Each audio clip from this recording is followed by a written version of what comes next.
Alors, cette vidéo, on se retrouve pour la SDA sur les compartiments, qui est un gros cours. Bon, il y a eu un petit cafouillage avec les cours de Biocell, puisque le cours en vidéo est déjà sorti. Mais bon, ça fait toujours du bien de le voir. Pour ceux qui ne l'ont pas vu, c'est pas grave du tout, c'est même mieux. Et pour ceux qui l'ont déjà vu, bah, peut-être que vous comprendrez plus de choses. Et on est ça du coup en fit avec la biochimie, parce qu'il y a toute la partie au début sur les lipides et tout ça, qui est beaucoup mieux maîtrisée par Elodie. Et du coup, je vous dis un truc, vas-y. Donc, oui, du coup, comme les cours sont déjà sortis, on va essayer de passer rapidement sur les choses qui n'ont pas trop d'intérêt. Et donc, après, à la fin, vous pourrez me poser toutes vos questions sur le cours. Mais à la fin, du coup, notez-les, ne les envoyez pas dans le chat, je vous les enverrai à la fin. Parce que dans le chat, on n'aura jamais le temps de répondre. Donc, voilà.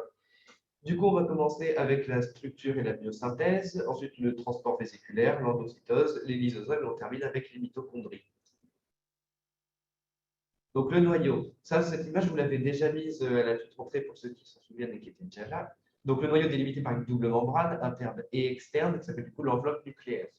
Donc, cette enveloppe est en continuité avec un réseau membranaire du cytoplasme, qui est le réticulum endoplasmique, que j'abrégerai RE pendant ce cours, mais je le dirai à chaque fois. Et donc, on rappelle que le cytoplasme, c'est la somme des compartiments, et le cytosol, c'est l'espace entre ces compartiments. Ça, je me souviens que ça avait posé problème à la suite rentrée, donc faites bien attention, le cytoplasme, c'est tous les compartiments, et le cytosol, c'est uniquement l'espace. Donc, le système endomembranaire, qu'on abrège SEM, comprend le réticulum endoplasmique, à la fois le lisse et le granuleux, on vous détaillera ça plus tard, vous verrez, l'appareil de Golgi, les lysosomes, les endosomes, l'enveloppe nucléaire. Et voilà. Ensuite, vite fait, la composition des biomembranes, où on voit que la répartition entre les lipides, les protéines et les glucides, on voit que les lipides font du coup entre 30 et 50% du poids sec, enfin de la masse plutôt pour les puristes de physique, mais représentent 98% des molécules, parce que du coup, elles sont très peu denses et elles sont toutes petites, et c'est pour ça qu'il y a cet écart-là. Les protéines sont entre 50 et 70%, et elles représentent que 2% des molécules, et les glucides, c'est limite anecdotique, franchement pas beaucoup. Donc, bien sûr, en fait, sur ce tableau, il ne faut pas apprendre toutes les valeurs par cœur, on s'en fout un peu. Ça ne tombera jamais à l'examen. Mais il faut avoir quand même une ordre d'idée. Donc, savoir que les glucides, c'est quasiment rien. Et que les lipides, c'est la majorité des molécules, mais que ça ne représente pas le poids, la majorité du poids. Donc ensuite, on va passer sur la partie biochimie. Du coup, c'est Élodie qui s'en occupe. Ok, du coup, comme on a pu le voir un peu à la toute rentrée, et je pense que vous avez déjà vu aussi dans les Ronéo et dans les fiches, on va parler des lipides et du coup, les cours, ils se recroisent beaucoup. Du coup, les lipides, vite fait pour revenir dessus, c'est des molécules qui sont bipolaires, donc amphiphiles, c'est-à-dire quoi? Il y a une tête qui est polaire, donc elle va être hydrophile, ça veut dire qu'elle est en contact avec l'eau, et elle est chargée négativement. Et ensuite, on va avoir une chaîne apolaire qui est hydrophobe, c'est la chaîne latérale. Et dans cette partie-là de biologie cellulaire, on va avoir plusieurs types de lipides membranaires qu'on va du coup détailler, donc les phospholipides, le cholestérol et les glycolipides. Donc on commence par les phospholipides. Et du coup, on voit qu'en présence d'eau, les phospholipides, en fait, ils vont s'associer spontanément grâce à leur caractère qui est amphipathique. Donc amphipathique, ça veut dire amphiphile, en plusieurs structures. Donc, on voit en première structure des micelles. Donc, les micelles avec les têtes qui sont polaires, qui sont rouges là, qui sont hydrophiles, donc en contact avec l'eau. Donc, l'eau autour sont bleues. Et elles sont à l'extérieur. Et donc, pas en contact avec l'eau, justement, à l'intérieur, on va avoir les queues qui sont apolaires. Ensuite, en deuxième structure, on voit les liposomes, qui sont des structures de type vésiculaire et qui vont former du coup une double couche lipidique avec les queues qui sont hydrophobes, qui vont être plutôt à l'intérieur, et à l'extérieur, donc en contact avec l'eau, donc les têtes qui sont hydrophiles.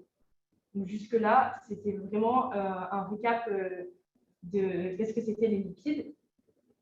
Ensuite, la structure de type vésiculaire ou liposome, c'est la structure de base qu'on va retrouver dans les biomembranes. Donc, c'est la bicouche lipidique. Okay, donc, à chaque fois qu'il y a une cellule, on va avoir tout autour une bicouche lipidique et elle va avoir la forme des liposomes, donc de la photo qu'il y a sur la droite plutôt. Alors, les phospholipides, ils vont regrouper deux familles, comme on peut le voir sur le diaporama. Ça va regrouper les glycérophospholipides et les sphingophospholipides. Okay, donc là, on va détailler plus en détail ce que c'est. Donc, on commence par les glycérophospholipides. Donc, en biochimie, Oui, c'est ça. En biochimie, on les nomme phosphoglycérides. C'est un synonyme.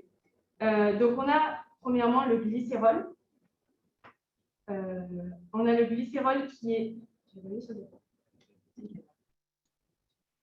C'est pas grave. Le glycérol, c'est la structure de base et ça va constituer du coup la tête hydrophile. C'est un trialcool. Ça veut dire qu'on va avoir 3 carbones reliés à 3 alcools. Ok. Et chacun des alcools, il pourrait être estérifié donc par une liaison ester. Ok, donc, ouais, c'est ça. Ça, c'est le glycérol. Ok, donc avec. Donc, on voit qu'ils sont estérifiés. Donc, le premier alcool, il est estérifié à un AG, lui est insaturé, donc avec une insaturation. Et le troisième, il est estérifié ici à un groupement. Un, du coup, l'acide gras qui est saturé, il a une chaîne de 16 à 20 carbones. C'est la partie hydrophobe. Le carbone 2, comme j'ai dit, avec un acide gras phobe. Sur le carbone 3, on va avoir une estérification avec un groupement phosphate qui va être ce qu'on voit ici, ça va être un alcool aminé. Et l'alcool aminé, ça peut être sérine, éthanolamine, choline ou inositol. Ok. Ok. Donc ici, ce qu'on peut former, on peut former plusieurs choses. Comme je vous ai dit, le petit X, il peut prendre plusieurs valeurs. Donc du coup, on a, comme on le voit ici dans le tableau, une charge positive et une charge négative, qui fait que ça doit, notre groupement phosphate qui lui est chargé négativement. La charge finale de la quand on relie notre acide phosphate, non, quand on relie notre acide phosphatidyle à l'éthanolamine qui est du coup chargée positivement, dit éthanolamine. Ok. Donc c'est un nom un peu compliqué, mais en vrai, et l'éthanolamine. Bon après, c'est plutôt simple. C'est que le groupement phosphate était négatif et que l'éthanolamine était positif. Si on veut relier une choline, ok, on relie la choline à l'acide phosphatidique, la choline elle est positive, donc le tout sera neutre. Donc phosphatidyle, choline, c'est neutre. Maintenant, si on veut relier l'inositol, donc l'inositol c'est un sucre, comme on peut le voir ici, la structure, donc il y a marqué inositol parce que ça c'est la partie en biochimie, mais sinon c'est inositol, ça ne change pas grand-chose. Ça reste un sucre qui n'est pas chargé, du coup, puisque c'est un sucre. Et donc, relié à l'acide phosphatidique, ça va former une structure qui est négative. Et donc, ça, c'est phosphatidyle inositol. Et il va jouer un rôle majeur dans la signalisation secondaire, dans la signalisation cellulaire, pardon.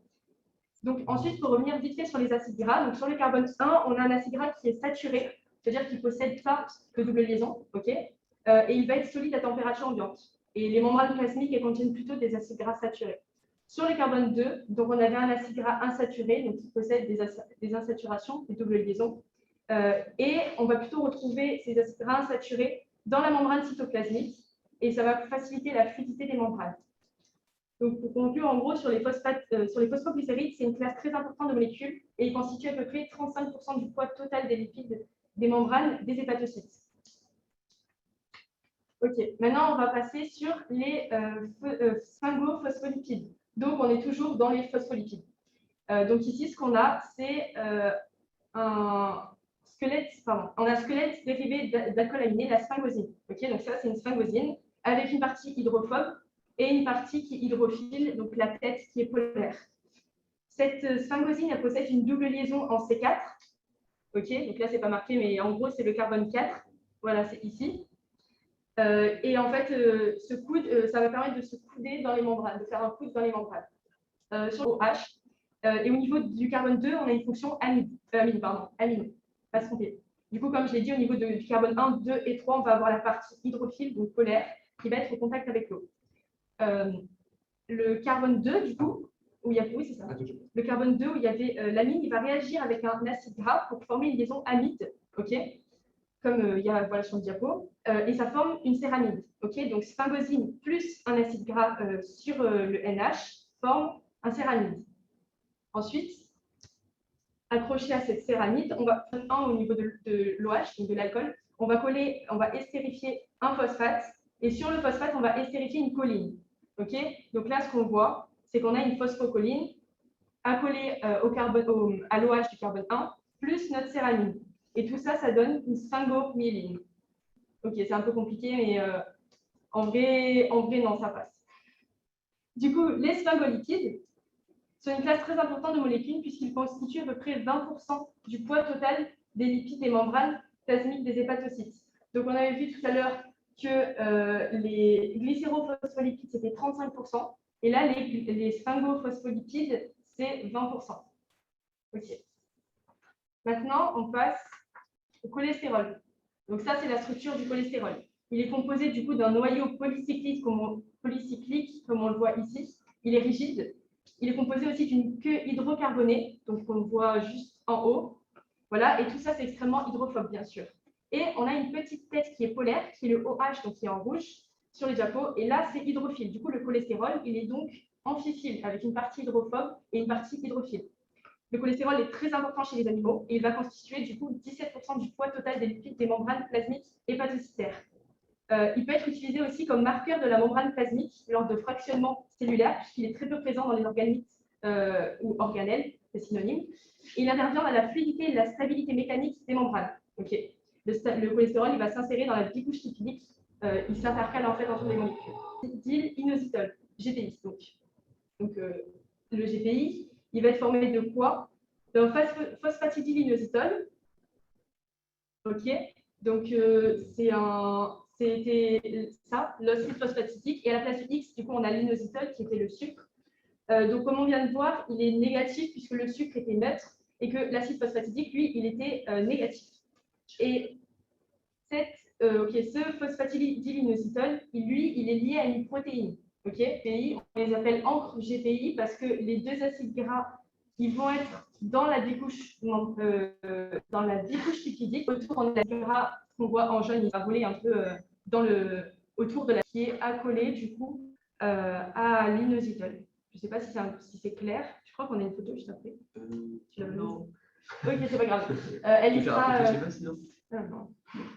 De toute façon, dans tous les cas, dans la fiche, ça sera complet. Donc, la fiche est complète. Donc voilà. Donc du coup, les encres GPI, on dit qu'ils sont considérés comme des encres à protéines. Du coup, comme je l'ai expliqué, les acides gras, ils sont dans le feuillet externe de la cellule. Et tout ça, ça va accrocher la protéine.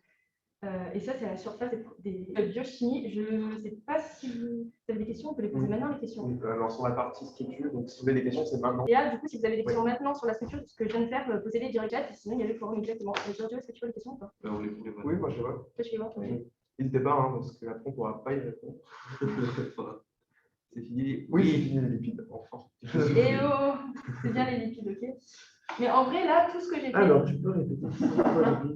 Tout ce que j'ai fait, genre, on l'a déjà vu en biochimie. Qu'est-ce qu'il faut que je répète? Glycosyl phosphatidylinositol, glycosyl phosphatidylinositol, glycosyl phosphatidylinositol et glycosyl phosphatidylinositol et glycosyl GPI, les encres GPI, Trop c'est chaud. parce qu'on n'a pas. Non, mais répété 5 fois sans répéter. Alors, la partie bioche de la vaisselle tombe souvent alors. Bon, ça, franchement. Mais tout peut tomber en fait. En fait, tout peut tomber. Alors, ça sera pas, ils ne vont pas vous poser des questions de structure. Oui. Voilà. Ce sera en gros sur le- la compréhension. Et dans le rôle des lipides, dans le rôle au niveau de la cellule, on ne va pas dire est-ce que le cholestérol, c'est le petit OH qui fait le côté apolaire ou polaire? Non, ça, c'est pas. Voilà, ça, on s'en C'est fout. parce qu'il y a Mais des ça va Non, être il faut plutôt, savoir juste simplifier. Oui, voilà. oui, et aussi, genre, à quoi ça sert, donc le cholestérol dans la membrane. Voilà. Mais il ne faut pas savoir que le OH est sur le carbone 3. Ça, par exemple, c'est un détail. Non, mais par contre, en biochimie, il faut le savoir. Oui. Et comme c'est exactement la même chose, si vous l'apprenez pour la biocelle, vous l'apprenez pour la biochimie. Du coup, il faut que j'en Est-ce explique que- les angles GPI. Ouais. Le problème, c'est qu'il n'y a pas ça. Il n'y a pas Mais de attends, image. je vais plus mettre le fichier. Là. Tu peux freeze un truc comme ça. Non, je l'avais répété. Je l'avais réexpliqué, je crois. Non, mais j'ai expliqué, mais il n'y avait pas d'image pour illustrer. Du coup, ça ne voulait rien dire ce que je disais. J'ai trop panique. Il y a des gens qui GPI sont forcément sur le feuillet externe. Il y a un matin chez moi ici. Mais oui, mais enfin, si je le montre, c'est mais mieux. c'est celui-là. le schéma. Mais après, Si je je peux l'ai le pris de la montrer. caméra. Bah oui, si tu me l'as pris, mais du coup. Est-ce que ça marche? Est-ce que ça marche? Attends, je vais regarder très vite fait si. Est-ce que ça marche? Et est-ce qu'on peut mettre. Oui, on peut laisser Dis-moi ça. si on revient. Ok, est-ce que vous voyez les images, les deux traits verts avec au-dessus la structure bizarre On ou pas? revient, déjà? Attends, c'est bon. Je vais l'avoir. Tu l'as? Tac. Attention, elle va arriver. Hop là. Oui. Pourquoi elle est C'est bon, dedans ça suffit, non, elle n'est pas coupée. Mais- C'est bon. Voilà. Alors, donc comme je vous avais expliqué, du coup, on avait notre acide phosphatidique, ok, donc qui était composé du glycérol avec accolé au carbone 1, au carbone 2, deux acides gras, ok, un saturé et un insaturé. Ici, donc, C'est pas hyper bien. quoi? Ah, ok.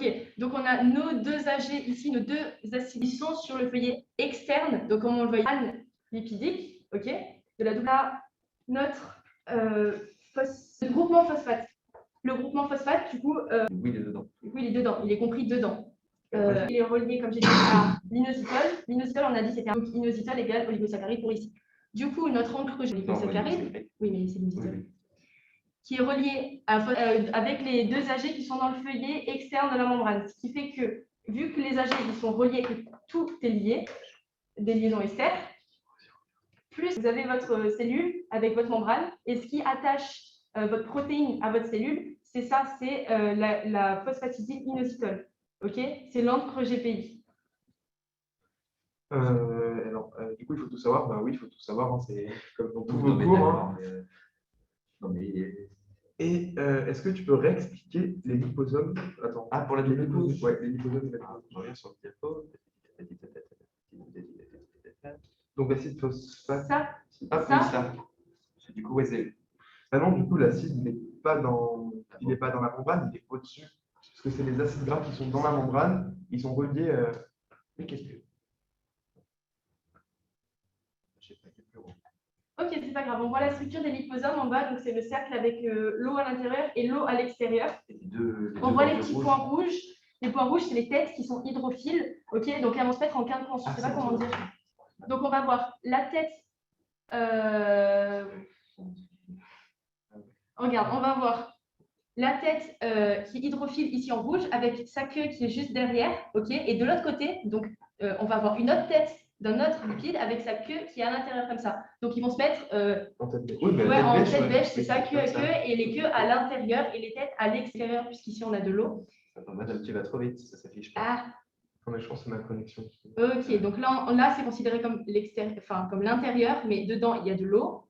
Ça c'est considéré comme l'extérieur, jusque-là on est bon. Et donc on va voir les têtes de ce côté, et également les têtes de ce côté. Parce qu'on ne peut pas avoir de l'eau en contact avec les queues qui sont hydrophobes.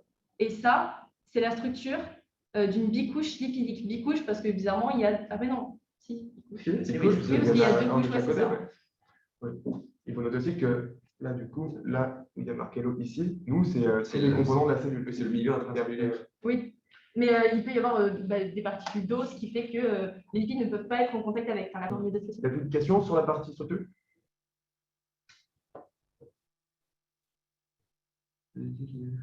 Ah, mais apparemment, tu te contredis. Ah bon, madame, comme ça, c'est qu'est-ce que En j'ai dit bioche, On nous a dit qu'il n'y a pas de phosphate sur les glycolipides avec D. Oui, glycolipides, pas glycophospholipides. Bah, il y a un C'est mot en dans le plus. il y a phosphate dedans. Glycolipides Ah, et c'est le glycophospholipides. Bah oui. c'est le phosphate qui fait le. Ok. Ils étaient Ah, moi, pensés. je suis pas étudiant en bioche.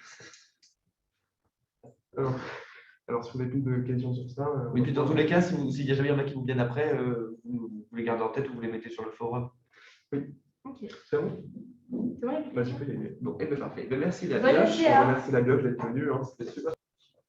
Alors, je vais enchaîner du coup avec. Là, on repart sur les parties des lipides membranaires. Donc, on a deux types de mouvements. Le premier, c'est la diffusion latérale. Ça, c'est un truc qui nous dit quelque chose en physio, du coup, qui est très rapide, parce qu'on compte qu'un lipide va diffuser à la vitesse d'un micron par seconde à température classique, c'est-à-dire 37 degrés.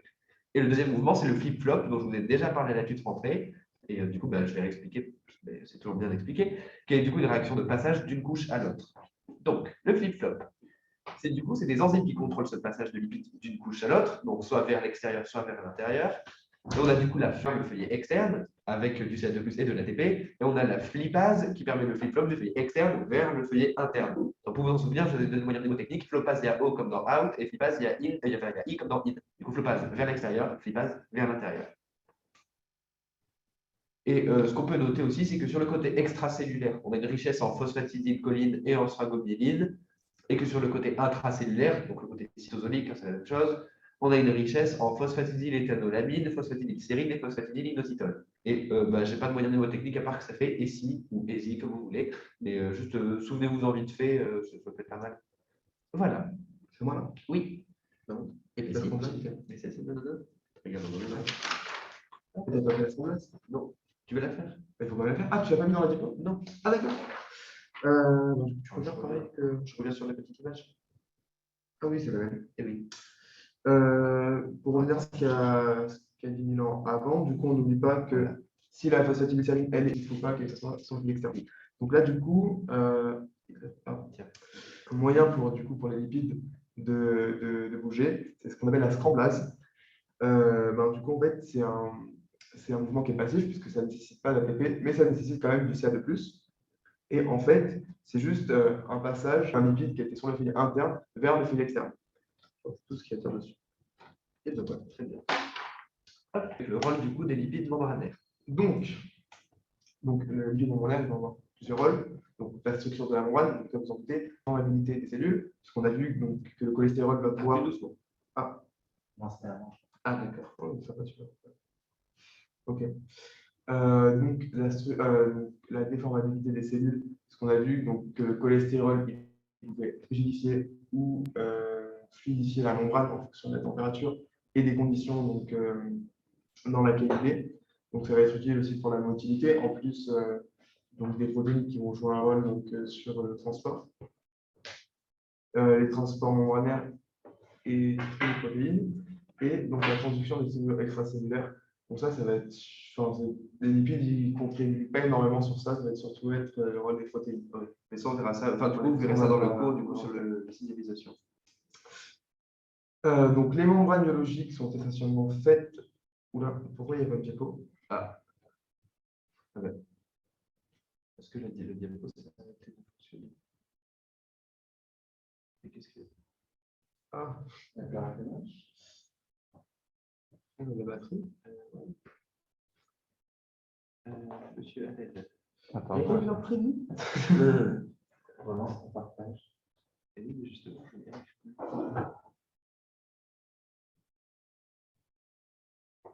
Comment j'avais fait pour faire le partage? Ah oui, c'est bon, c'était.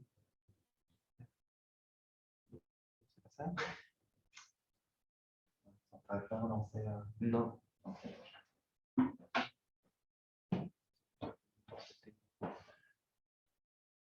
Ah oui, non, C'est la.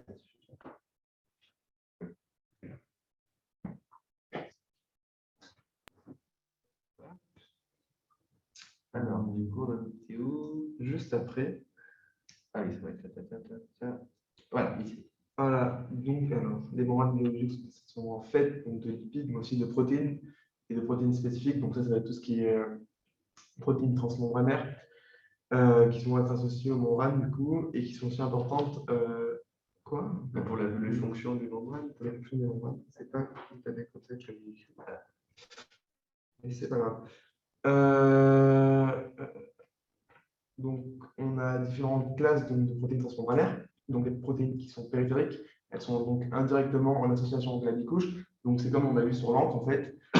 Ça va être, il va y avoir une protéine, une molécule qui fait bien, puis notre bicouche. Ensuite, on a donc les protéines qui sont ancrées à des lipides, donc comme on l'ai dit. Donc, on peut avoir donc, la protéine, enfin, on peut avoir lipides, les protéines qui font l'encre, une liaison et une protéine périphérique.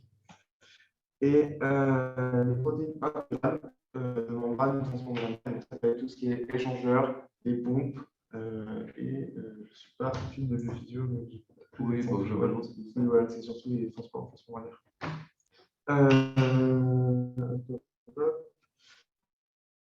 Donc maintenant, on va passer à la synthèse du réticulum endoplasmique sur les protéines du coup, de la membrane.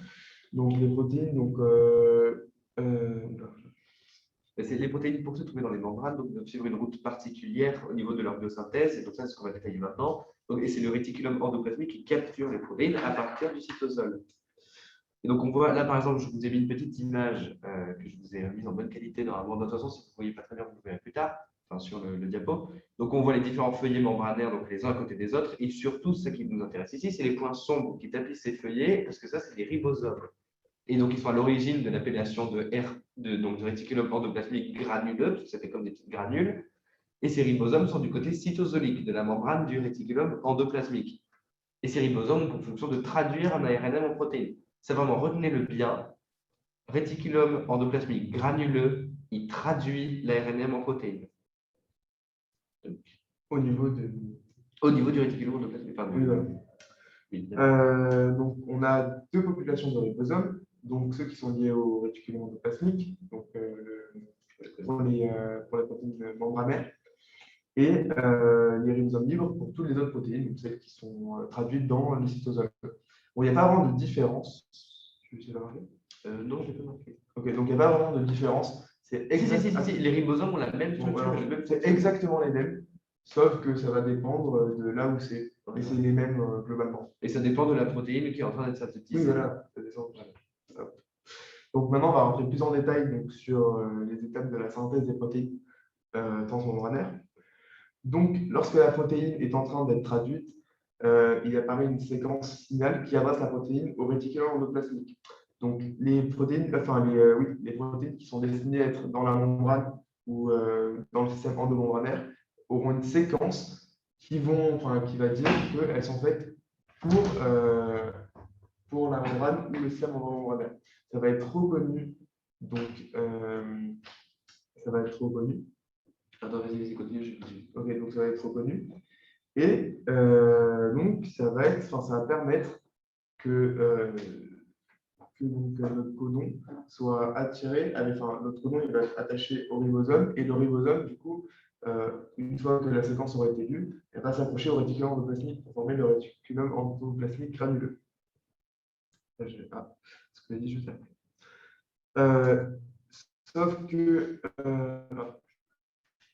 alors, ok. Donc, une fois que la séquence, du coup, elle est reconnue, il y a ce qu'on appelle un transcodon qui s'ouvre. Donc, c'est juste comme un trou dans notre réticulum endoplasmique qui va permettre donc, à la protéine, une fois qu'elle passe dans le ribosome, de passer dans la membrane, enfin, dans le réticulum endoplasmique. De toute façon, pour ceux qui ont fait du grec ou du latin, translocon, c'est translocon ou un truc avec locon, ça veut dire qu'il y a une sorte de place et localisation dedans. Ah oui, j'ai translocon.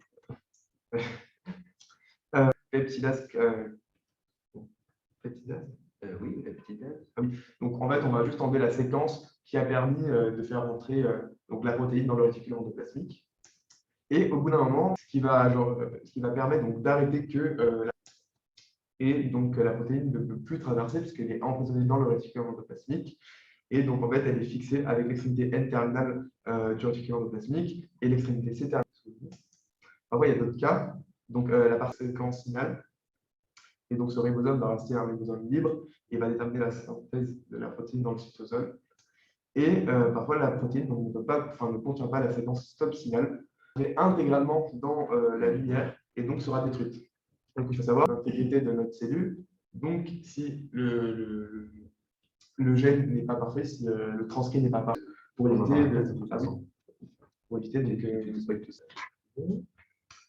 donc comme les lipides, donc la propriété, les protéines peuvent avoir des mouvements de diffusion latérale au sein de la membrane. Un certain nombre d'issues ont l'idée d'en phénolité, notamment les lipides, et déterminer donc la présence des protéines dans le cadre et l'organisation cellulaire de l'organisme. Donc, on a différents cas de figure. Après, je ne sais pas si tu as détaillé comme pour les passages. Oui, non, je n'ai pas détaillé pour les passages parce que, dans la Renéo de l'an dernier, il y a des petits points qui sont mis, qui ont été enlevés parce que je mettais au programme. Donc, c'est plus au programme, mais moi, je vous les ai quand même. Donc, ça fait un peu listing, sinon. Oui, voilà, c'est listing. Donc, ça peut bouger pour les interactions avec le cytosquelette. Donc, dans l'intermédiaire de protéines périphériques. Par exemple, de la basale, des scalium. Donc, ça, les protéines vont être extracellulaires. Sinon, c'est pathologique s'il n'y a pas ces protéines.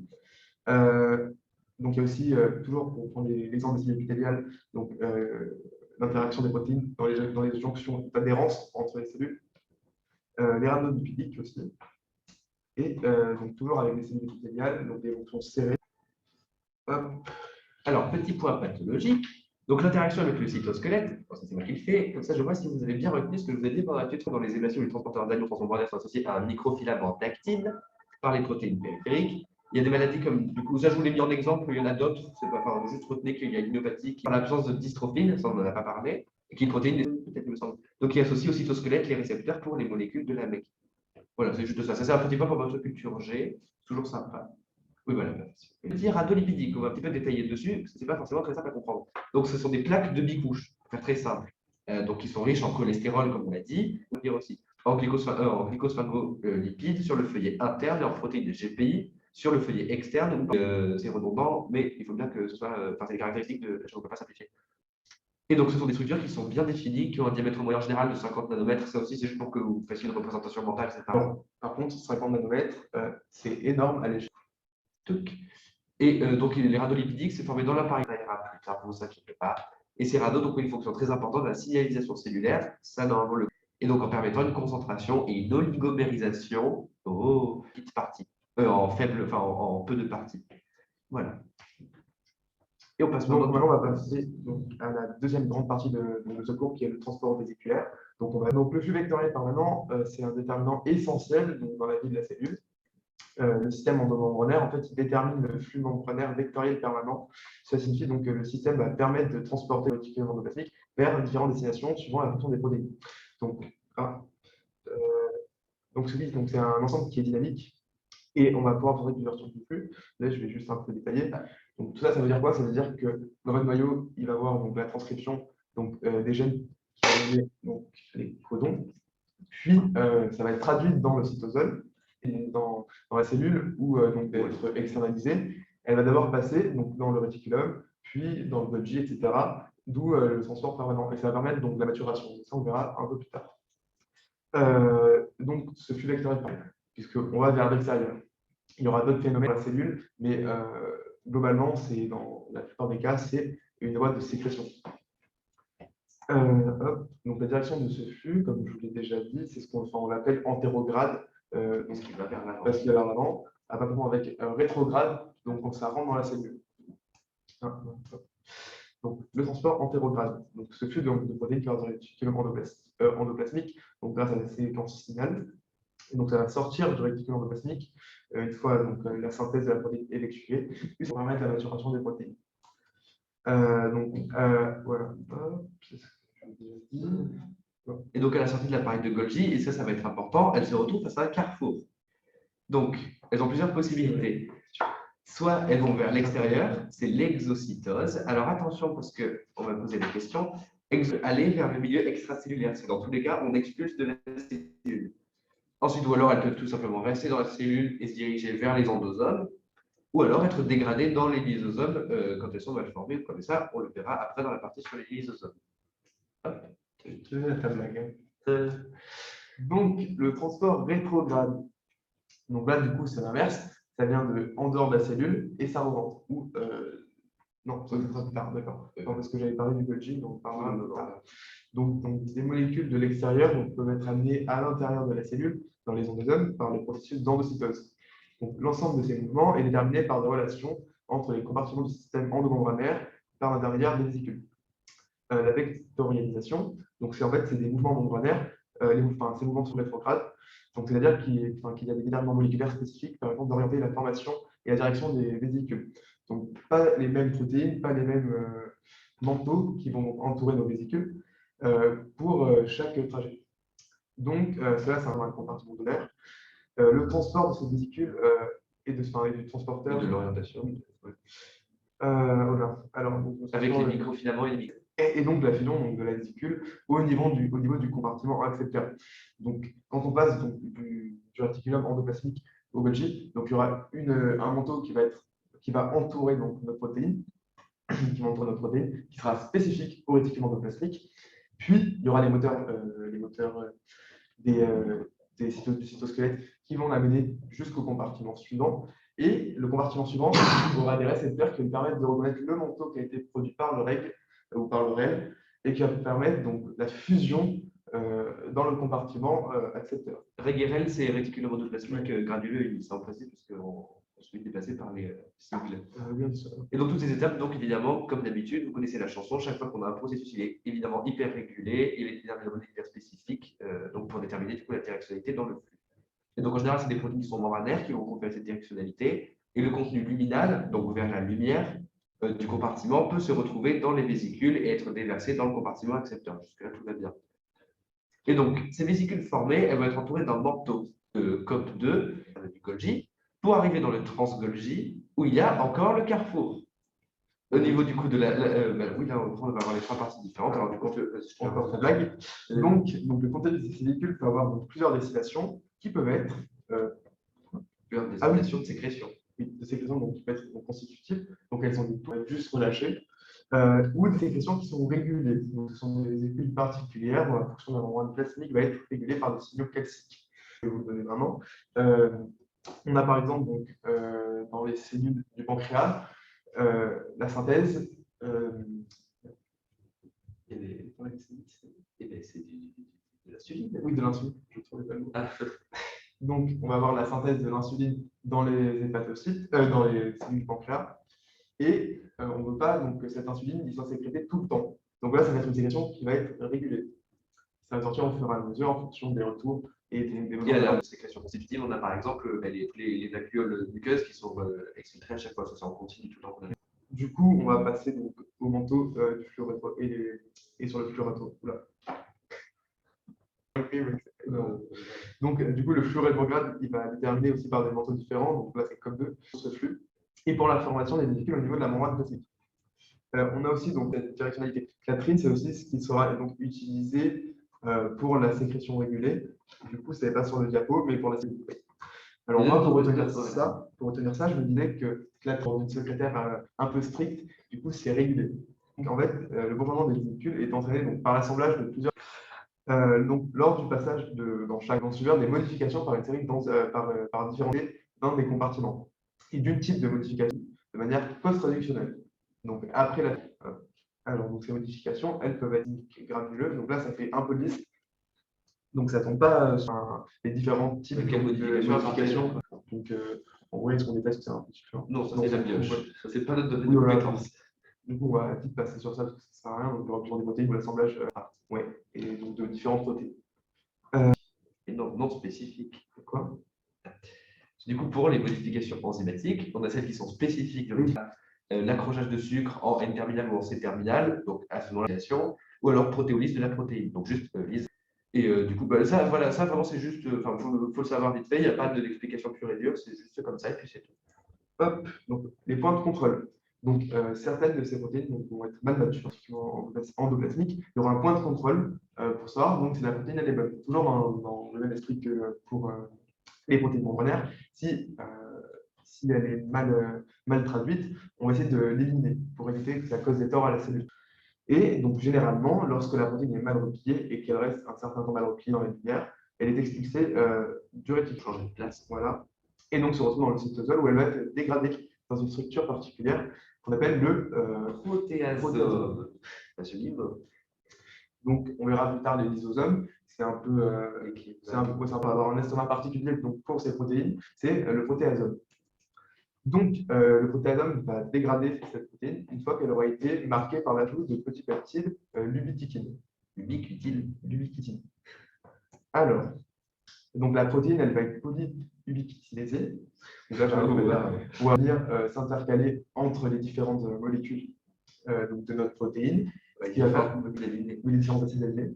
Et donc, ça va permettre donc, de l'équilibrer en tout petits bouts pour qu'elle soit donc dégradée. On va passer donc, à un autre compartiment, le 6-Golgi, donc on s'appelle, ça part du réticule endoplasmique, 6-Golgi, trans-Golgi, le carrefour, où il y aura plusieurs voies. Donc, au niveau du 6-Golgi, on a d'autres réactions.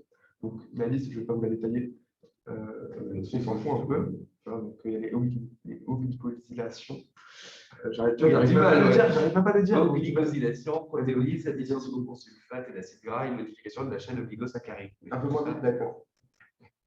Voilà, c'est là qui devient important. Donc, alors, on va dire que donc, le Golgi, comparé au réticule endoplasmique, il va être généreux, mal maturé, au mieux de l'envoyer dans le translocon et de la suppression. Donc, il va avoir donc, un transport rétrograde qui va permettre traduction en modification post-traductionnelle. Et donc, à la meilleure manière, et repasser ce point de contrôle, normalement, elle peut le. Donc, du coup, c'est ce que je disais. Donc, si elle est maturée correctement, donc elle pourra reprendre sa vie de protéines. Et donc, carrefour transocéan, où elle va atteindre donc, sa destination finale. Donc, l'endocytose, c'est par définition, donc c'est l'invagination de la membrane plasmique, des liquides, des macromolécules, des particules, des bouts de cellules, tout ce qui traîne. Et donc, ça va rejoindre donc, ce système qui est endomembranaire. Donc, on dit par la cellule et de la spécificité.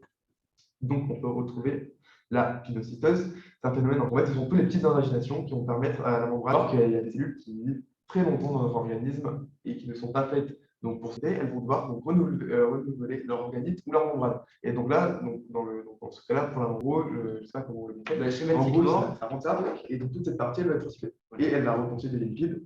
Ah, et j'ai plus de batterie. et on n'a plus de retour. Donc, je vais faire comme ça. Du coup, il faudra que tu t'arrêtes. Du coup, l'endocytose, par récepteur, elle va ingérer que des molécules qu'elle reconnaît. Donc, pas Et donc, c'est un processus, non, mais c'est là où la première n'était pas du tout spécifique. Ça permet du coup d'ingérer des composants hyperspécifiques. Et enfin, on a la phagocytose, ça vous connaissez moins depuis des lignes intracellulaires différentes, donc pour ingérer tout ce qui est. de ces vésicules. Donc, il s'agit donc de la pinocytose, de l'endocytose, par récepteur interposé ou de la phagocytose. On aura une structure vésiculaire qui va se retrouver à l'intérieur du cytosol. Donc, ça, ces vésicules vont être digérées vers le cyte. Et donc, ce qui va permettre la digérer aussi. Donc, l'absorption des nutriments nécessaires avec la cellule. Donc, c'est emprisonné, ça rentre. Bien sûr, on peut pas, le nutriment ne peut pas sortir de lui-même, il va avoir un changement de pH qui va dissoudre le manteau et qui va permettre, on le verra après. Et donc parfois, donc, cette vésicule, elle va juste traverser et fusionner avec la membrane en face que ressortir, donc ça c'est la transcytose. Ou alors la cellule va décider de garder le contenu de la vésicule pour le stocker en fonction des besoins, sous forme de granule de stockage. Donc ça, vous pouvez voir ça en histo avec les adipocytes bruns. Oui. Et non, surtout les blancs. Non, les blancs, c'est la valcule lipidique. Ah oui, donc les granules de stockage, surtout pour les adipocytes bruns. Alors, donc là, on va déterminer, c'est un mécanisme de concentration qui va permettre donc de concentrer des récepteurs qu'on choisit. Donc, certains composés, rhodocytose via les vésicules recouvertes de clatrine et celle clatrine intervient aussi donc, dans ces vésicules d'endocytes qui va être ensuite débarrassée de son manteau clatrine. Et je le rappelle, sont représentés par la myosine, notamment, mais que j'avais mimé ça. Et ensuite, on a des lipides différentes, parce qu'elles se produisent au niveau des radios lipidiques, on l'a vu tout à l'heure, qui sont riches en cholestérol, comme on l'a dit, et qui nécessitent l'hydrolyse du GTP, donc guanosine triphosphate, par la dynamine. Ça ressemble à la dynamique, ça hydrolyse, ça casse, jusque-là, on reste logique. Ensuite, pour ce qui est des endosomes, donc ce sont des compartiments membranaires qui sont très hétérogènes, donc ils ne ressemblent pas beaucoup du début à la fin, et c'est le compartiment vers lequel se dirigent les vésicules d'endocytose.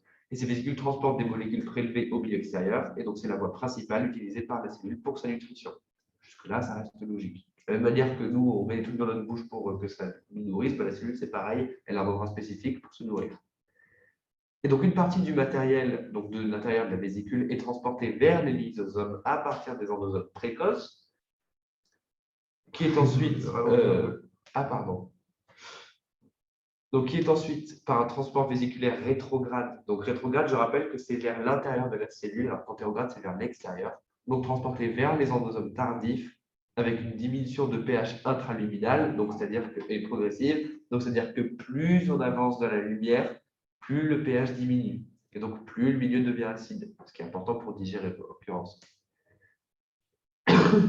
Et donc, cette diminution va activer toute une série d'hydroxydes pour dégrader les molécules et permettre leur absorption par la cellule et leur transport vers le cytosol via des perméases. Donc, je rappelle que pour les enzymes, c'est hyper facile à comprendre. Tout ce qui finit par ase et avant, c'est ce que ça veut dire. Donc, perméase, c'est des enzymes qui permettent du coup la perméabilité. Et donc, ce matériel donc, est apporté au cavéosome, donc, à partir duquel donc, il va gagner le cytosol via le translocure, donc il le change de place.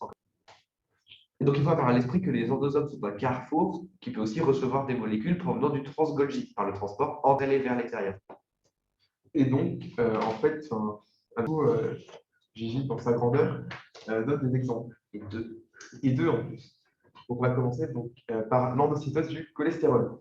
Donc, les particules contenant du cholestérol sont les LDL. Donc, ça, normalement, vous l'avez vu en bio, je vais essayer de parler moins vite. C'est le density lipoprotéine. Et donc, ce sont des vecteurs dans les 5 mâts, donc sous forme d'agrégats contenant des phospholipides et surtout du cholestérol. Et donc, c'est dans le foie que les cellules qui en ont besoin. Donc, dans la majorité des cas, c'est les adipocytes, les cellules qui vont avoir besoin donc, de cholestérol dans leur membrane. Et donc, comment cette cellule va-t-elle récupérer le cholestérol dont elle a besoin? Donc, il y a un récepteur sur nos cellules qui est spécifique au LDL. Et donc, un récepteur interposé. Et donc avec un manteau de clatrine. Donc ce manteau de clatrine, il va se former en regard de l'association entre le LDL sur la cellule, puis le manteau de clatrine va se former tout autour. Et donc ça va former une vésicule qui va se détacher de la membrane plasmique, qui contient à l'intérieur la particule. Donc là, ça va être internalisé et mantelé parce que ça va être autour. Et donc comment la cellule Et donc, quand la cellule, on va peut-être récupérer donc, le cholestérol dont on a besoin. Illustration. Qu'est-ce que tu veux faire? Tu veux aller là avant? Oui. Marche. Ouais. Donc là, vous avez les exemples donc, en microscopie. C'est comprend. super flou, mais donc ici, vous avez donc, le L du gras. Et donc là, vous voyez tout autour, c'est ventelé que dans le parler. Donc vous voyez ventelé parce que ça fait des petits. Comme des côtes de bleu. Oui, voilà, comme des côtes de bleu. Hop, ensuite, ce qu'on passe à Qu'est-ce que donc ce manteau de Clapeyron donc, il va disparaître et donc la vésicule va fusionner avec un endosome précoce. Donc cette particule va passer dans une zone. Donc l'acidification de ce compartiment il se fait grâce à une ATPase à proton type vacuolaire qu'on appelle une ATPase. Ou, comme vous l'avez vu en biophysio, une pompe à protons libérée de LDL, de son récepteur. Et donc il va finir par être dégradé en acide aminé, en acide gras et en cholestérol. Donc en fait, notre LDL il est cholestérol et donc le pH acide va permettre de tout dissocier. Donc le réveil à partir de l'endosome tardif. Donc vous l'avez vu, avant d'entrer dans il va être recyclé et donc le LDL dans les lysosomes va être dégradé en plusieurs petites molécules qui seront utilisées par la suite par la cellule. Donc le deuxième exemple, c'est le transfert du fer. Donc dans votre organisme, on a besoin de fer et donc le fer, il va être ingéré et il va être reconnu par une protéine donc, qui est la transférine. C'est donc la transférine qui va transporter le fer, la molécule de fer et l'atome. Oui. Donc ça va être aussi exactement le même processus. Donc la formation d'une molécule de ventelée, donc de Clapeyron, passage en endosome précoce. Ici, la acidification donc liée au passage dans l'endosome tardif va libérer à la fois le récepteur et la transférine. Donc il ne restera plus que notion de fer. Et donc il va pouvoir être assimilé par la cellule. Et donc toujours on va avoir un recyclage du récepteur et de la transférine sans fer, que l'on appelle donc apotransférine. Donc c'est ferritransférine quand elle a la molécule de fer, enfin l'atome de fer, et avotransférine quand elle est seule. Apo, ça veut dire au-dessus ou loin. Et du coup, elle est loin de ce petit atome de fer. L'expert en langage. On sent la science du langage qui ressort. Alors, on reprend donc, tous ces processus d'association-dissociation. C'est-à-dire que chaque étape va être dans un compartiment et à pH bien précis. Dès qu'on arrive en pH de 7 dans la cellule, on libère l'apotransférine qui va être donc capable de transporter un nouvel donc cette VP ATPase, donc cette bombe à protons, elle va jouer un rôle essentiel puisque c'est elle qui va permettre de concentrer les protons dans le compartiment et donc d'acidifier le milieu. Donc, justement, on passe déjà là. Et c'est rapide, hein. Ça va vite, hein. Franchement, on est un peu en avance. Donc, on va directement donc, à la pompe à protons. Donc, l'acidification, elle est due à la pompe à protons dite VATPase. Je dis ça parce qu'il y en a plusieurs. Et donc, c'est en présence d'hydroxyde d'ATP, on a une partie de la sous-unité qui se déforme, ce qui va faire tourner une tige dans cette ATPase qui va animer un rotor dans la structure V0 formé de 3 sous-unités de 250 kDa. Alors, non, on n'est pas passé en CFP carrosserie, mais ça y ressemble beaucoup.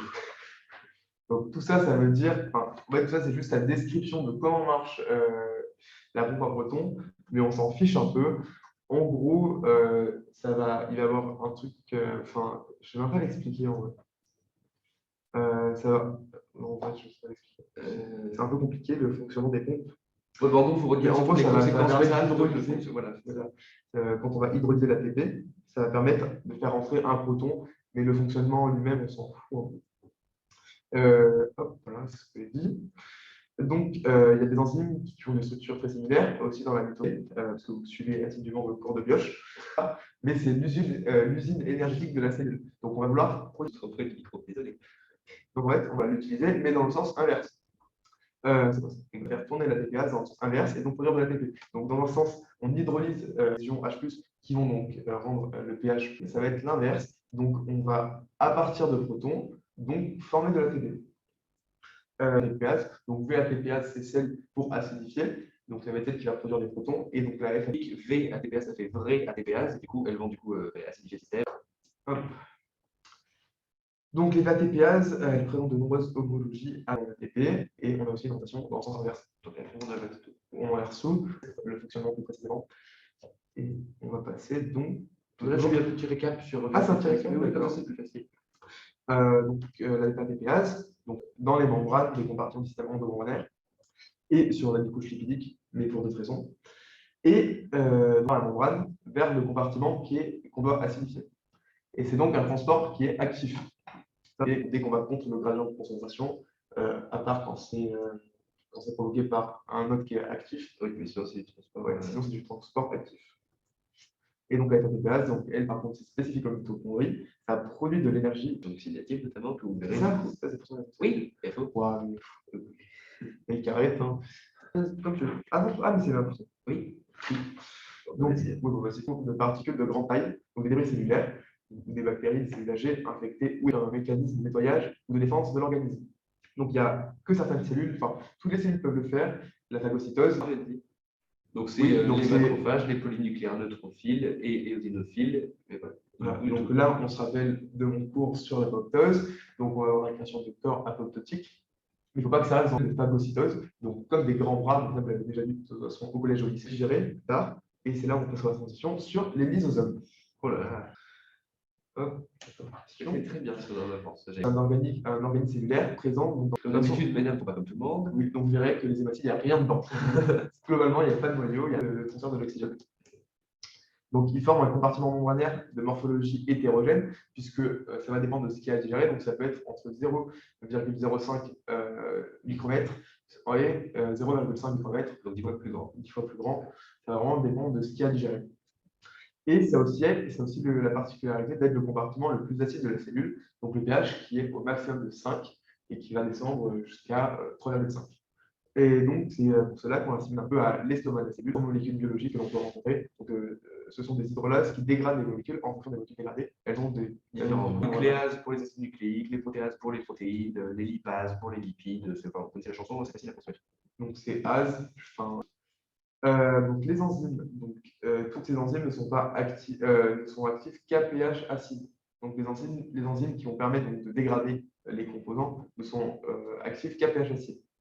Et donc, on peut les visualiser en microscopie optique ou en microscopie électronique par détection enzymologique de la phosphatase. Grâce à la phosphatase acide, on va faire donc, des recherches à des lysosomes actifs grâce à celle-là, enfin grâce à la phosphatase acide. C'est un peu considéré comme le marqueur des lysosomes. Et donc, la membrane lysosomiale, elle contient des protéines de transport, des pompes à protons, des cationiques spécifiques et des ions chlorures. Parce que, pourquoi les ions chlorures? Parce qu'avec les photons, ça va former de l'acide chlorhydrique. Et de toute façon, le but, c'est toujours d'acidifier au plus le lysosome. Mais comme je l'ai dit tout à l'heure, ça va permettre le maintien d'un pH qui est entre 5 et 3,5 et qui va être donc indispensable au fonctionnement des hydrolases acides qu'il contient. Donc le système, je vais juste voir un peu. Voilà. Donc le système lysosomial. Donc là, on a eu vu un peu général du lysosome, donc c'est juste un estomac, hein, pour l'instant on explique ça.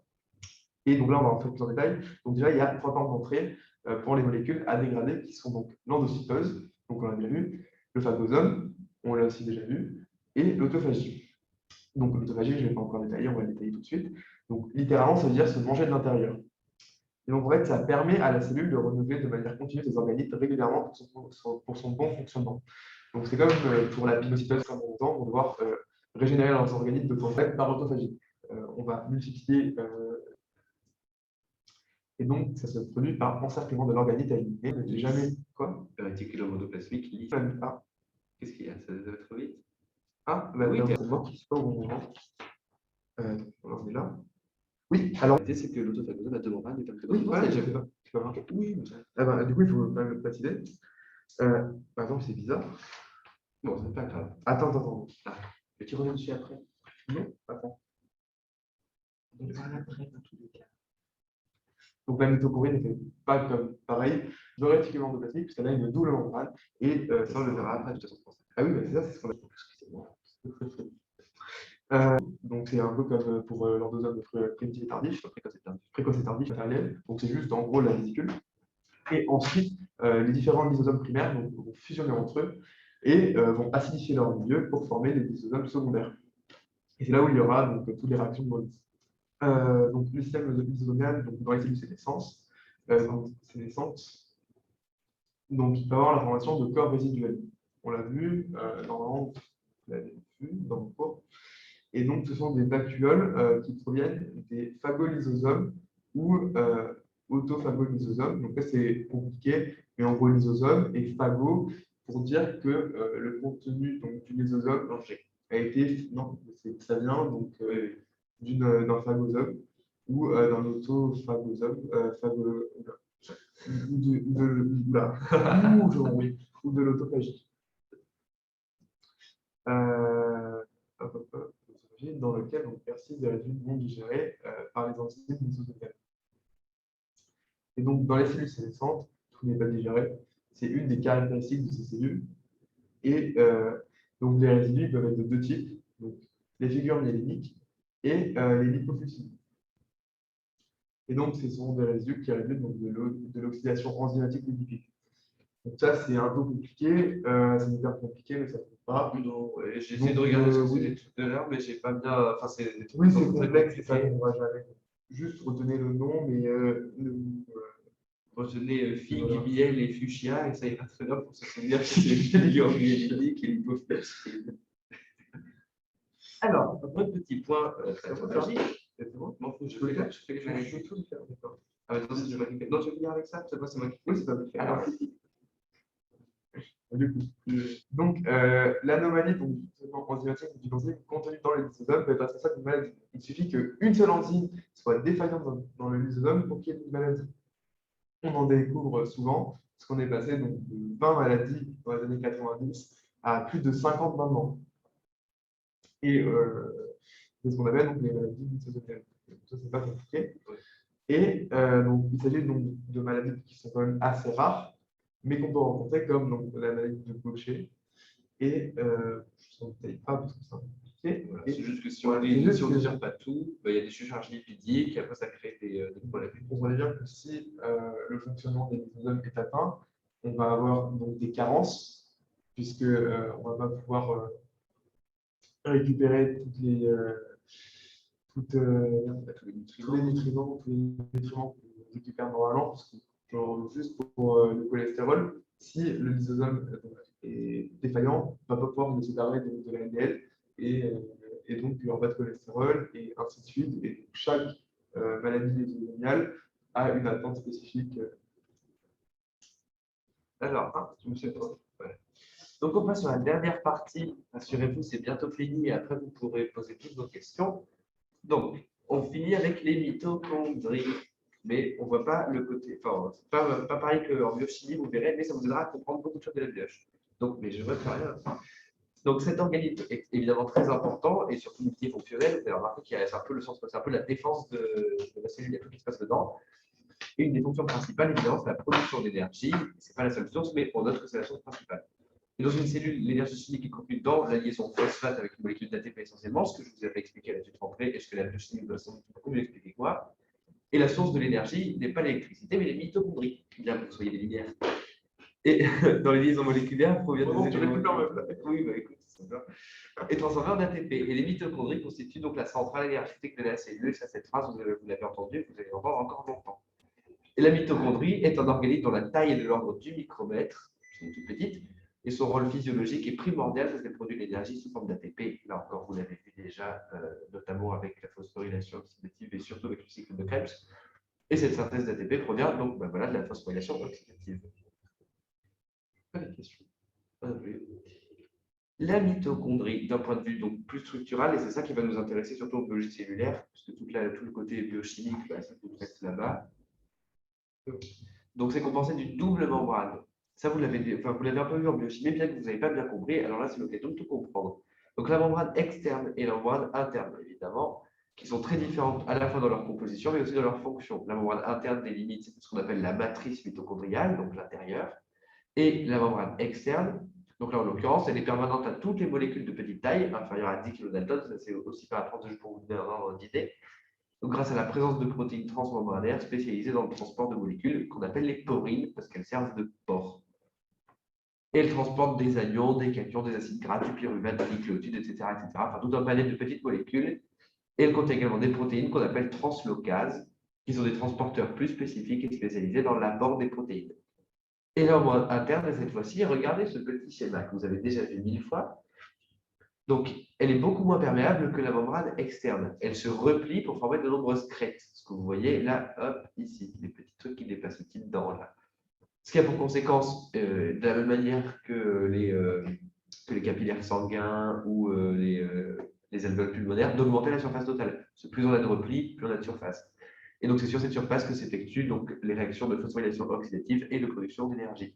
Voilà, plus on a de surface, plus efficace sera la mitochondrie pour produire de l'énergie de sécrète. La composition, cette fois-ci lipidique de la membrane interne, ça ne va pas être de la pioche comme au début, ne vous inquiétez pas, est particulière parce qu'elle contient une majorité de phosphatidylcholine et de cardiolipides. Alors, j'ai regardé tout à l'heure ce que c'était les cardiolipides. En gros, c'est juste des lipides qui sont spécialisés dans la mitochondrie et c'est tout. On n'en parlera plus jamais et voilà. Et c'est pour prêcher notre question, qui sont responsables de la phosphorylation oxydative et l'ATP synthase et de nombreux transporteurs qui assurent le passage de nombreux éléments, comme le pyruvate, les acides gras, l'ATP, l'ADP et les composés nécessaires à la production de pavé. Et la membrane interne contient des translocases qui sont impliquées dans l'impact des protéines extrêmement spécifiques. Et dans l'espace matriciel, on trouve un mélange très concentré de nombreuses enzymes, dont celles nécessaires à l'oxydation du pyruvate et des acides gras, en acétyl-CoA, cycle de Krebs. Ça, vous connaissez, c'est de la biochimie, encore une fois. Alors, petite partie vachement plus intéressante à mon goût. Parce que du coup, en fait, les mitochondries, elles renferment donc de nombreuses copies identiques d'ADN, si on le sait. Mais ce qui est bizarre, c'est que du coup, l'ADN, c'est plus l'apanage du noyau, parce qu'on en retrouve dans la mitochondrie ce qu'on appelle le génome mitochondrial, ainsi que du coup des protéines nécessaires à sa transcription et sa traduction en ARNM. Et ça, du coup, c'est bizarre, parce que vraiment, c'est que le noyau qui peut faire ça. Comment ça se fait? Et en fait, on se rend compte que la mitochondrie peut synthétiser une partie de ses constituants, et les autres sont apportés via les translocases synthétisées par l'ADN nucléaire. Là, je vais juste passer du coup vite fait sur la réplication. Et comme une cellule, une mitochondrie ne peut revenir que d'une mitochondrie déjà existante, là encore, on se souvient de ce que j'ai dit au début. Avant la division, la mitochondrie double sa masse et se scinde en deux, exactement comme une cellule. Elles peuvent aussi fusionner entre elles, et les divisions peuvent avoir lieu pendant l'interphase. C'est un peu n'importe quand. C'est du coup un compartiment qui est très dynamique. Oui, j'essaye, il arrive. Et donc, la réplication de la tête mitochondriale n'est pas limitée à la phase S, elle se produit un peu tout le temps. Voilà, elle en fait un peu qu'à sa tête.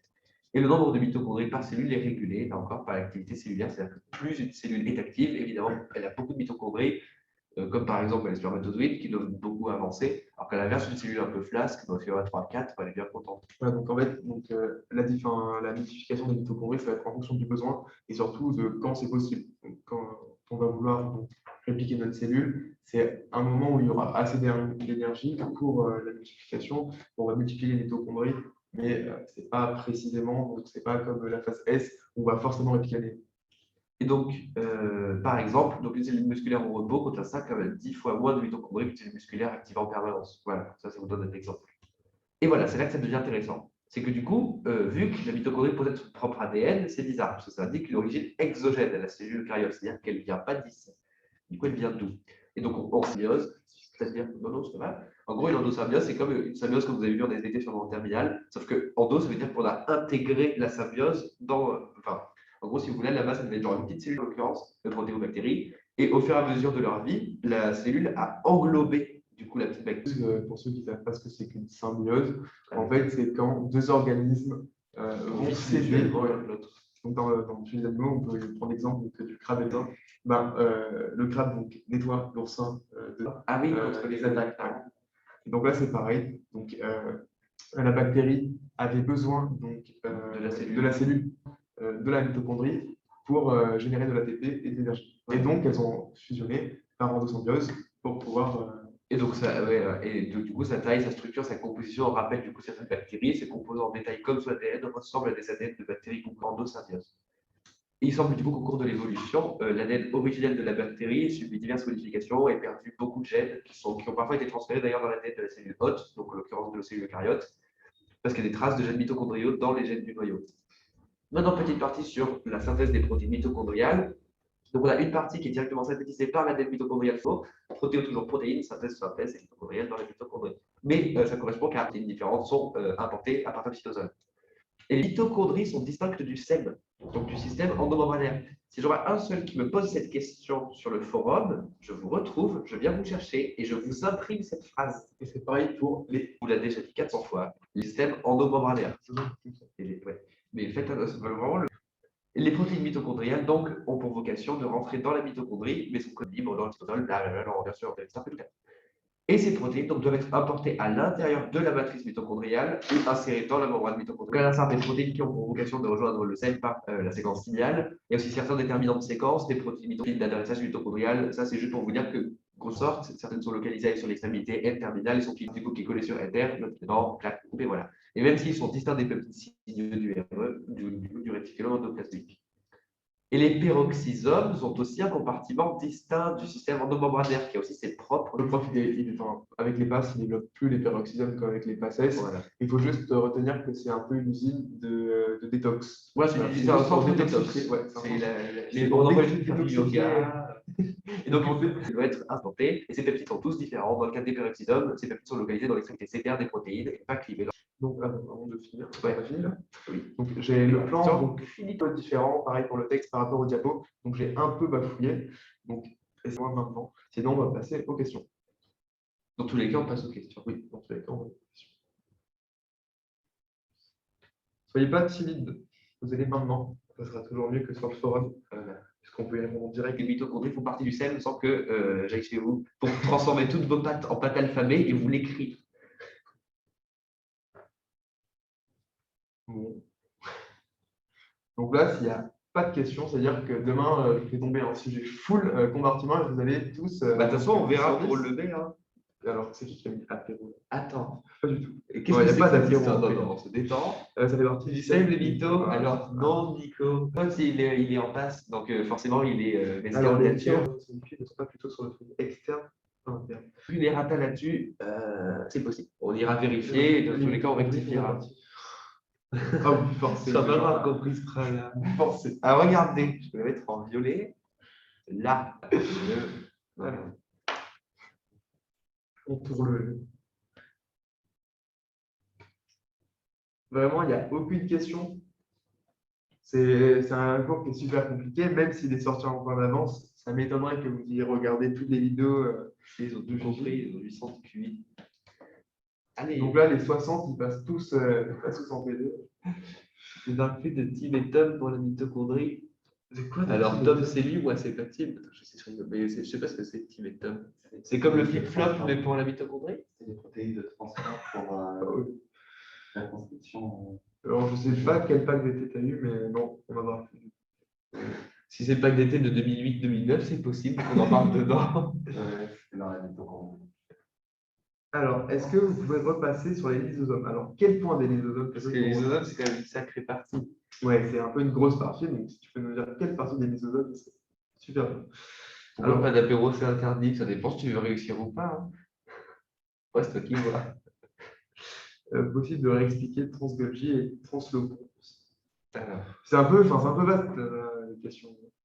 Trans-Golgi, c'est juste l'une des parties du Golgi, parce que le Golgi. Bah, attends, je vais remettre la petite image avec le Golgi. C'est juste plusieurs parties et qui vont avoir différents rôles dans la maturation. Et donc le translocon, en fait, c'est juste une porte d'entrée vers un autre milieu. Donc le translocon, là, on a surtout parlé pour le transfert donc, des protéines vers le réticulum endoplasmique. Regarde.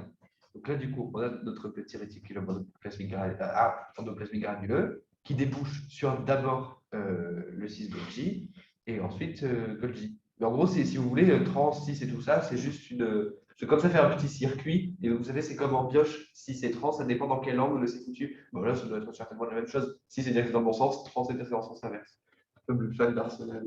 Pour savoir qui c'est qui a ça. Ah. Bref. Alors, il y a moyen pour flip-flop. Alors, flip, il y a I comme dans in, et dans flop, il y a O comme out. Donc, in par intérieur, out par extérieur. Ah, oh, joli. Oui, oui. Pour le glycérophospholipide, je crois qu'ils ont dit au début qu'il y avait un mot de plus dans la rondelle de pioche. Oui, sans doute. De toute façon, la pioche, toujours forcément plus de Philippe. Sur les lysosomes, c'était quelle partie des lysosomes? Par pitié, parce que si je dois vous faire toute la partie sur les lysosomes, on a encore ici à 4 matin. Quand tu flippes, tu rentres chez toi, et quand tu as fait un flop, tu te demandes de sortir. Ah mince. Ah, c'est pas mal ça. Pas bête. Lysosomes. Voilà. Alors, mais après, globalement, très rapidement. Ouais, les lysosomes, c'est un organisme. L'estomac de la cellule, parce qu'il a le pH qui est très très faible. Donc, les protéines, enfin, les constituants qui vont digérer, qui vont être entourés donc, par l'isosome primaire, puis différents lysosomes primaires vont fusionner pour former un lysosome qui est secondaire. puis par l'action de différentes pompes et d'utiliser les enzymes qui vont dégrader le contenu des lisosomes. Là, c'est un peu Attends. Sur la partie sur les cellules sénescentes, peut-être? De quoi? Non, la fin. Bah, c'est la fin des lysosomes. Enfin, c'est la fin de la partie sur les lysosomes. Je ne sais pas s'il parle de la fin. Alors, on doit retrouver la fiche sur le CT après la SDA. Pas de suite? Pas de suite, parce que j'essaye, comme c'est un cours qui est assez dense, la revue va être assez dense, j'essaye de vous faire une fiche qui est assez aérée et agréable. Parce qu'en fait, si vous voulez, c'est un défi qu'on s'est posé de rendre ce cours agréable. Et croyez bien que c'est hyper difficile. Le diapo, oui, évidemment. Alors, le diapo, la fiche et la rediffusion seront disponibles, je pense, en même temps dans le cours la semaine prochaine. Voilà. Donc, la fin des lysosomes, c'est le point sur la sénescence. Ou pas. Bah, je sais pas. Bah, rendez-le, au pire, je réexplique. Dans le texte. Ah oui. Elles vont commencer à dégrader ce qu'elles ont en elles, le matériel qu'elles n'auront plus besoin. Elles vont garder le nécessaire pour être métaboliquement actives. Et donc, elles vont digérer une grande partie, sauf les figures médniques et la lipofuscine, qui sont donc des molécules et des constituants, mais on ne va pas détailler ce que c'est parce que le prof, il s'en fout juste, il donne ça comme une liste. Oui, voilà. Et non, donc, dans tous les cas, ça c'est un truc que je vous l'ai déjà dit, mais je le répète, c'est que Gigi ne piège pas sur les détails. Il s'en fout que vous ayez retenu, comme je vous ai dit, du cholestérol. Ça c'est important pour la biologie. Voilà. Ce qui est important pour lui, l'examen, c'est c'est vraiment vraiment les mécanismes. Voilà. Donc il ne va pas piéger. Lui, il veut ça, aussi il avait piégé sur les règles. Oui, mais parce qu'il veut voir que vous ayez bien. Enfin, il veut évaluer le fait que vous ayez bien compris. C'est ça qui l'intéresse. Il s'en fout que vous ayez retenu qu'il y a 14 types types de. Voilà, c'est ça. Ça, vraiment, c'est le dernier de ses problèmes. Ou que vous ayez retenu. C'est vraiment le plus important. Il n'y a plus de questions du tout. C'est un bon Gigi, bien sûr. C'est pour ça, vous croyez quoi? Quel step C'est comme un glow up. Mais on consomme quand même.